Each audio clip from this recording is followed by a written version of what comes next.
Peut-être qu'elle ne te parle plus, qu'elle affiche son bonheur avec un autre, ou même qu'elle t'ait bloqué, mais ce que tu es sur le point d'apprendre va complètement changer la donne. Quand un homme maîtrise ses émotions et reconquiert sa propre valeur, il cesse de mendier l'amour. Il le génère par sa présence, il n'a même pas besoin de le chercher. Elle revient d'elle-même. Ce n'est pas de la sorcellerie, c'est de la pure psychologie. Cette sensation d'être remplacé comme un vieux meuble te dit quelque chose? Ce n'est pas une fin, mais un commencement. Ce que tu feras durant ce silence déterminera si tu restes à te traîner ou si tu renais avec force. Beaucoup commettent l'erreur de poursuivre.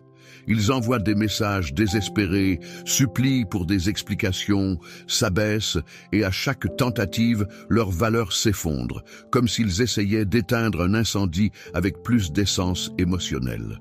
Tu t'identifies? Tranquille, tu n'es pas seul, mais le moment est venu de changer les règles. Aujourd'hui, tu découvriras pourquoi le silence stratégique, le détachement et la réinvention personnelle sont tes armes psychologiques les plus puissantes. Tu n'as pas besoin de devenir un gourou ni de dévorer des centaines de livres de développement personnel. Tu as seulement besoin du courage d'agir différemment. L'homme qui cesse de mendier l'affection commence à l'irradier sans dire un mot, juste par son attitude. Reste jusqu'à la fin. Cette vidéo n'est pas pour ceux qui supplient l'attention, mais pour ceux qui sont prêts à devenir une version si authentique et puissante d'eux-mêmes que même leur passé voudra les regarder à nouveau. Il ne s'agit pas d'elle, il s'agit de toi. Retrouve ton centre, car lorsque tu cesses d'avoir besoin d'elle, c'est alors qu'elle commence à avoir besoin de toi. Avant de continuer, je te demande quelque chose de rapide. Abonne-toi à la chaîne et active la cloche. Je suis ici pour t'aider à ouvrir les yeux et à prendre le contrôle de ta vie et de tes relations. Maintenant, commençons. Leçon 1. L'impact du silence émotionnel. Le silence qui résonne plus fort que 1000 messages. T'est-il arrivé que plus tu insistes, moins tu trouves d'écho? Écoute bien, le silence n'est pas absence, c'est une tactique. Quand elle a fait un pas en arrière, ton impulsion a été de courir, de supplier pour des explications ou de chercher une dernière chance. Mais ce bruit n'a fait que confirmer sa décision de s'éloigner. Pourquoi? Parce que le désespoir repousse. C'est l'odeur qui fait fuir même le désir le plus intense. Maintenant, imagine le contraire. Garde le silence. Ta présence ne disparaît pas, elle prend du poids. Le silence émotionnel éteint le feu qui consumait ton énergie et en s'habituant à ta disponibilité constante, le vide devient insupportable. Alors elle s'arrête et pense, pourquoi n'insiste-t-il plus? Est-ce que je ne compte plus pour lui? Y aurait-il quelqu'un d'autre? C'est ce contraste qui éveille une curiosité et une attraction authentique. Le détachement intelligent n'est pas de la froideur, c'est du magnétisme. Comme l'enseignait Épictète, comprends d'abord la valeur de tes mots, puis utilise-les. Dans ce cas, apprends ce que ton silence communique et laisse-la l'interpréter. Je connais quelqu'un qui a été bloqué sur tous les réseaux sociaux. Qu'a-t-il fait? Rien. Il n'a pas supplié, n'a pas envoyé de fleurs ni d'excuses. Il s'est concentré sur son corps, son esprit et ses finances. 2 mois plus tard, elle est réapparue avec un message aussi absurde que « J'ai rêvé de toi ». Le silence n'est pas passivité, c'est du pouvoir concentré, une bombe à retardement émotionnel. Aujourd'hui même, annule le désir de lui envoyer un bonjour, des mèmes ou des indirects. Rends-toi inaccessible émotionnellement. Supprime des contacts si nécessaires, non pas pour l'oublier, mais pour te rappeler ta propre valeur. Pendant ce temps, travaille sur toi en silence, complet. Chaque jour d'évolution vaut 10 jours d'excuses. Arrête d'essayer de convaincre avec des mots vides. Que ton absence soit la voix la plus éloquente, car celui qui se tait domine, celui qui poursuit perd, et celui qui évolue en silence devient inoubliable. Ne crie pas là où on ne t'écoute pas. Construis un silence si puissant qu'elle sera celle qui courra après toi. Leçon 2. La force de la psychologie inversée. Quand tu te retires, elle fait un pas en avant. As-tu remarqué que, juste au moment où tu te déconnectes, cette personne réapparaît de nulle part? Beaucoup supposent que s'éloigner équivaut à être froid, mais en réalité, c'est exercer une influence. En coupant l'attention, tu cesses d'être un élément prévisible et tu deviens un mystère. Et le cerveau humain déteste les vides. La routine de ta présence crée une habitude chez elle.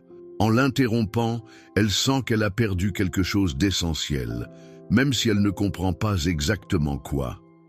Ce n'est pas de la manipulation bon marché, c'est une démonstration pratique. Tu montres que tu n'es plus toujours disponible et tu changes les règles du jeu. Ce n'est pas l'orgueil qui motive ton silence, mais la sagesse. Marc Aurèle disait « La meilleure vengeance est de ne pas se comporter comme son ennemi ». Ici, cela signifie « Ne mendie pas l'attention et ne tombe pas dans les drames. Réponds avec concentration et avec la version améliorée de toi-même. Au lieu de réagir, agis avec stratégie. Cette tranquillité déconcerte n'importe qui. Je te raconte un cas réel. Un homme qui, après des mois à écrire des poèmes tristes, des indirects et des chansons mélancoliques, a décidé de garder un silence absolu. Il s'est inscrit à la salle de sport, a lancé un nouveau projet et s'est effacé des réseaux. 2 semaines plus tard, elle, qui était déjà avec un autre, lui écrit un « Tout va bien ?» Ce que tu ne peux pas contrôler t'obsède. Applique le contact zéro pour de vrai. Ne regarde pas ses stories, n'envoie pas de messages, ne fouine pas sur ses réseaux. Remplis ton temps avec ta croissance. Entraîne-toi, travaille, apprends, vis. Chaque minute sans elle devient ton progrès. Ton retrait n'est pas de l'indifférence, c'est un repositionnement stratégique. Arrête d'essayer d'être rappelé. Deviens quelqu'un d'impossible à oublier. Parce que lorsque tu transformes ton énergie, tu changes complètement les règles du jeu. Tu n'es plus une option parmi d'autres. Tu es l'homme qui ne supplie plus parce que maintenant, on te choisit. Leçon 3. La renaissance personnelle comme aimant d'attraction. Elle ne revient pas vers le même homme, elle revient vers le nouveau. Continues-tu d'attendre son retour ou travailles-tu à devenir quelqu'un qu'elle ne pourra pas laisser partir ? Beaucoup croient qu'il suffit de perdre du poids ou d'envoyer un message pour la récupérer sans rien changer à leur intérieur. Mais pourquoi reviendrait-elle si tout est pareil?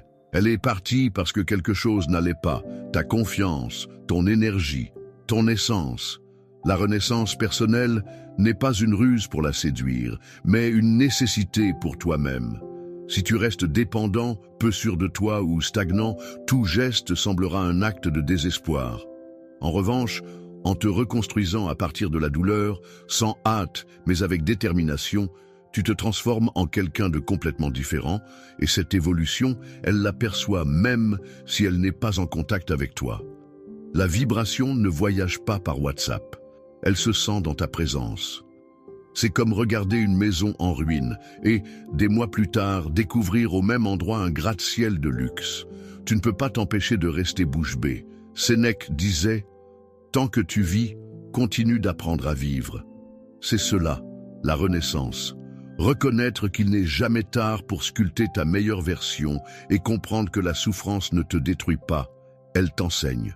Je connais un homme qui, après avoir perdu son emploi et rompu avec sa partenaire, a touché le fond.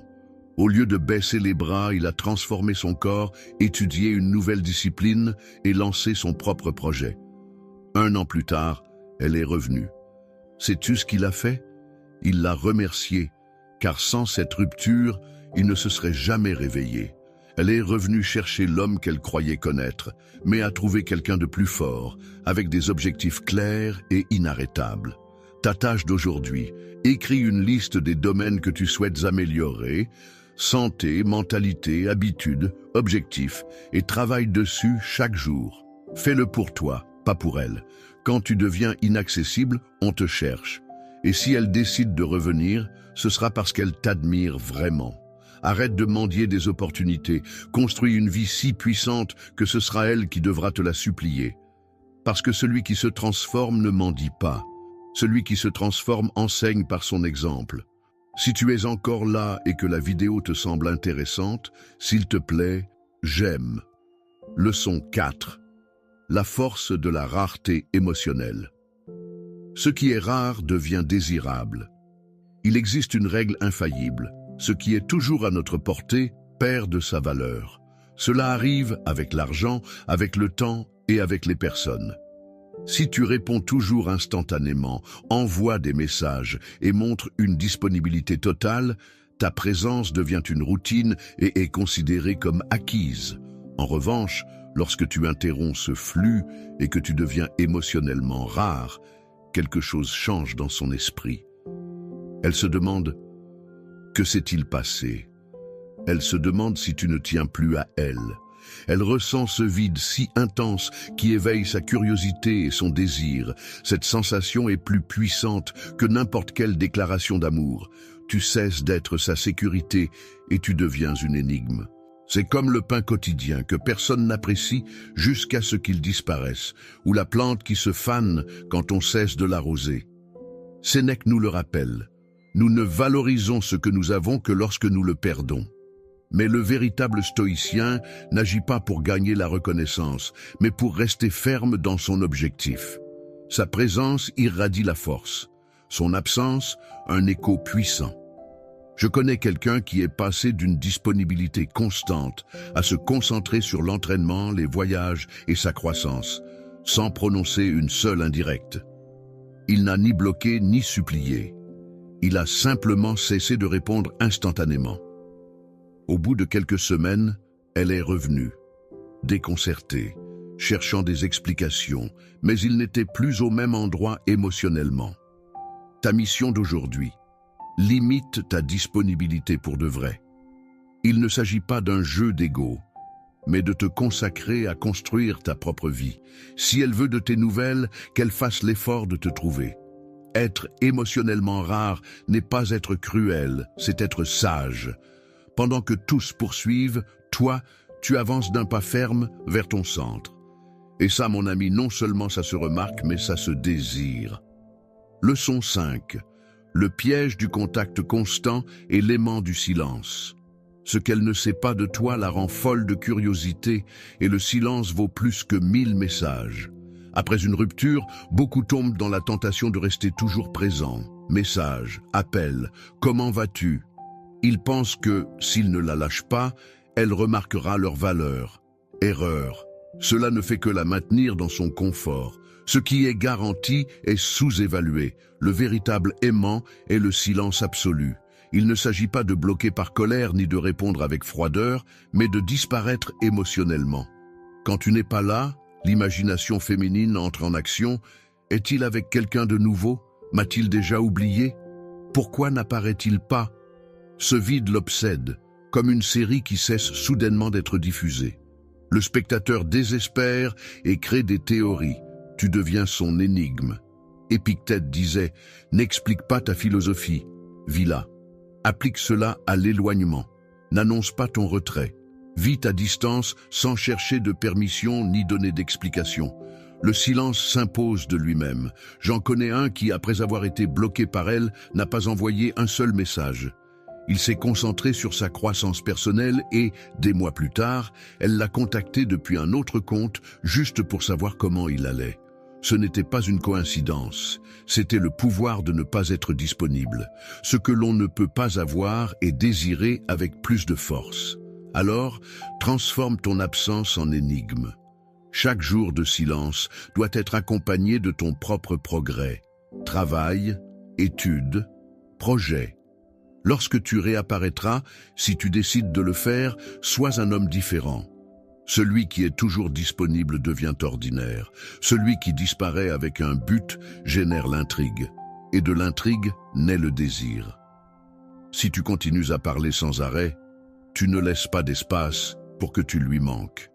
Mais si tu te tais avec intention, elle criera ton nom intérieurement.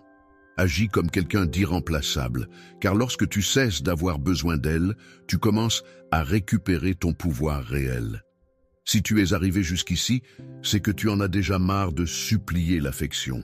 Aujourd'hui, tu as compris qu'il ne s'agit pas de trucs, ni d'attendre passivement qu'elle revienne, mais de cesser d'orbiter autour de celle qui n'est plus là et de commencer à tourner autour de ta propre croissance. Chaque jour de silence est un pas vers ta version la plus forte et la plus inaccessible. Si tu es prêt pour le défi, écris dans les commentaires « Je commence le défi aujourd'hui » et reviens dans une semaine pour nous raconter tes progrès. Le silence intentionnel, la rareté émotionnelle et le détachement ne sont pas des punitions. Ce sont des stratégies puissantes de transformation. Ce sont des actes de courage qui te sortent du rôle de victime et te mettent au volant de ta propre histoire. Parce que la partie la plus douloureuse d'une rupture n'est pas de perdre l'autre personne, mais de te perdre toi-même. Et aujourd'hui, tu es en chemin pour te récupérer complètement. Ce trajet n'est pas le plus confortable, il peut être solitaire et plein d'insécurité, mais c'est le plus efficace. Non seulement tu restaureras ton équilibre émotionnel, mais tu te forgeras pour n'importe quel défi, relation ou épreuve à venir. Aujourd'hui, peu importe comment faire pour qu'elle revienne, mais comment t'assurer de ne plus jamais te perdre pour quelqu'un d'autre. Défi de 7 jours d'évolution stoïcienne. Ne la cherche pas, ne lui écris pas, ne regarde pas ses réseaux. Consacre chaque journée à ta renaissance. Entraîne-toi, lis, apprends et travaille sur ce projet que tu avais laissé en suspens. Ce n'est pas un défi de plus. C'est ton premier pas vers une mentalité stoïcienne, un autocontrôle absolu et une estime de soi inébranlable. Lève les yeux. La douleur ne te définit pas, tes actions, si. Tu n'es pas dans ce monde pour être la deuxième option de qui que ce soit. Tu es ici pour être la priorité dans ta propre vie. Si ce contenu t'a secoué, abonne-toi, active la cloche et rejoins notre communauté d'hommes qui ont cessé de mendier et ont commencé à agir. On se voit dans la prochaine vidéo.